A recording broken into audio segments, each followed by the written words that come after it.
నీ లైఫ్లో నెమ్మది లేని స్థితిని నువ్వు కలిగి ఉండొచ్చు. ఈరోజు నీ జీవితంలో ఎలాంటి హోప్స్ లేవు నీకు. అవును, ఈరోజు ఎవరికి కూడా హోప్స్ లేవండి. వాళ్ళపైన లేవు, వాళ్ళ భర్త పైన లేదు, తల్లిదండ్రుల పైన లేదు, పిల్లల పైన లేదు, ఉద్యోగం పైన లేదు, వ్యాపారం పైన లేదు, ఎవరిపైన లేదు, దేనిపైన లేదు. మనకు నమ్మకం లేదు. నమ్మకం లేని జీవితాన్ని జీవిస్తున్నాం ఈరోజు మనం.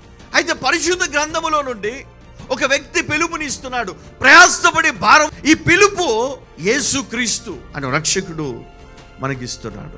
ప్రయాసపడి భారము మోచిన సమస్త జనులారా నా యొద్దకు రండి, నేను మీకు విశ్రాంతి కలగజేసేదను. 2 ప్రశ్నలు ఇక్కడ ఉన్నాయి. మీరెందుకు భయపడుచున్నారు? మీరు ఇంకను నమ్మిక లేక ఉన్నారా? ఈరోజు మనము ఇంకా భయపడతాం. మన లైఫ్లో ఇంకా భయపడతా ఉన్నాం. నమ్మకం లేక ఈరోజు మనం నలిగిపోతా ఉన్నాం. అందుకనే ప్రయాసపడి భారం మోస్తున్న సమస్త జనులారా, మీరు భయములో ఉన్నారు. మీరు ఇంకా నమ్మకము లేక, సత్యము తెలియక ఇంకా మీరు అంధకారంలో చిక్కుకొని ఉన్నారు. నా యొద్దకు రండి, నేను మీకు విశ్రాంతిని ఇస్తాను అంటున్నాడు ఆయన. హల్లెలూయా.